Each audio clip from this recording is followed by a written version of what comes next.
John. Congratulations on a truly remarkable career. For more than 2 decades at WTHR, you've brought the world home to Indianapolis, and we're a better community for it. For your steadfast devotion to Hoosier journalism, I thank you, and I wish you the very best in retirement. The well wishes for John continue to pour in. That one there, of course, from Indianapolis Mayor Joe Hogsett. As many of you may know, John is retiring. The official day is this Friday. At that time, he's going to mark more than 23 years right here at WTHR. And as the mayor said, John Stair has traveled the world and brought stories back here to Indianapolis. Yeah, I really have been very blessed. And, you know, I've been thinking back on all the things we've done over the years. And one thing I wanted to talk about today was the trip to Cuba in 2015. Now, this was really interesting because you were one of the first American journalists there just months after the president lifted some of the restrictions for Americans to travel. Yeah, this all fell together for us very quickly. And what we found when we got there was an island with vibrant colors, a rich history, a wonderful culture, and people who have great optimism about the future. And again, I just wanted to share a little bit of that with you again today.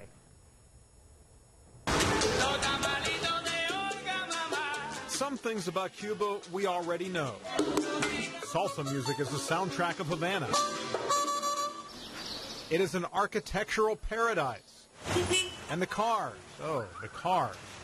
American classics from the 1950s are seemingly everywhere in Cuba's capital city. I use this car for the amazing tour around the whole city. We go into different areas, and I show you the different place in the city.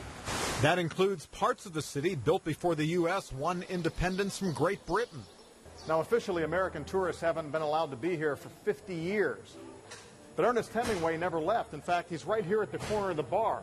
You can sit down and have a drink with him here, next to his picture on the wall with Castro. We found the contrasts in the country are striking, from the politics to the people. Many Cubans told me they're optimistic about a new era of American tourism. Let us do smoke. But they remain proud of their own heritage, too. He said you cannot separate Cuban history from tobacco. It is just interwoven in the history. The two things are synonymous. Now, we put together a week of stories about the people we met and the places we visited. And by the way, my partner on that trip was an outstanding photojournalist, John Whalen. He retired from here just a couple of weeks ago, and I can talk a little bit about this now. There was a situation there where he was detained by the Cuban police, really? And our guide said, you know, the best thing you can do for him is step away. You know, wow. So I had these visions rolling through my head of, you know, an international incident and John being in a communist prison. But he did make it out, and they did release him, and we went on our way, and, you know, so it all worked out in the end. Oh, my goodness. Well, that place has always been on my bucket list. Could you see any early signs of commercialism, you know? No, and that's why if you're going to go, you should try to go soon because, you know, who knows what's going to happen politically. But once it opens up again, I think it's going to be a tremendous opportunity for businesses to come in, but get there early and see it the way it is now. Yeah, John visited Cuba back in 2015, and for a few years the number of Americans traveling to Cuba actually grew, right? Yeah, but it is down again now, actually dramatically so in the last couple of years.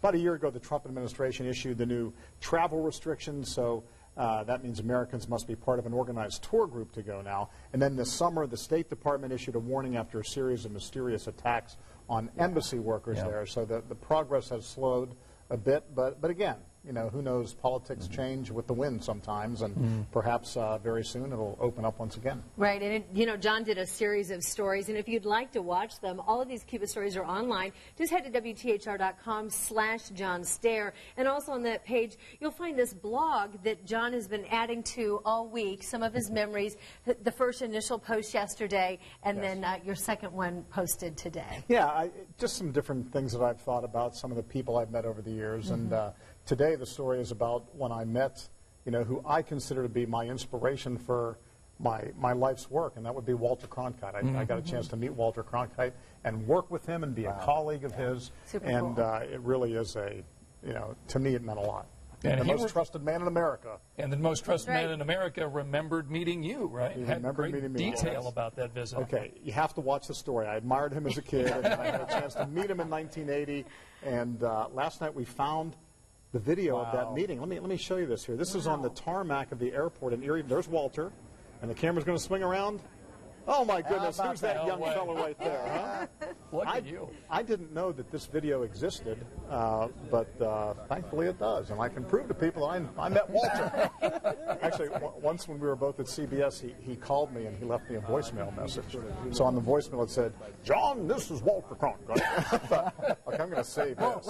I'm going to save that, put that in the file, and keep that, and just listen to it every now and then when I needed some inspiration. What's been so fun about this week is we've been having all these different events and everything. It's just so fun to look back and share some of the memories and see the growth and talk about the memories. And we're going to continue this dialogue at 5:45 the rest of this week. And, of course, John's last show that he's going to be anchoring is at 6 o'clock on Friday. Right. That's going to be just a real milestone for you and for us. And we hope that you join us as we continue to celebrate John and his career. Yeah, you talk about the growth. A lot of it has been the growth of gray hair. I gotta be honest about You've that. embraced the gray, my friend. Well, you're prematurely gray. You have an excuse. I'm gray at the right time, so there we go. All right. And certainly the growth of friendships over time. Yes. All right. We've been through a lot together, haven't we? Yes. All of us. Yes, we absolutely have. Thanks, All right. John.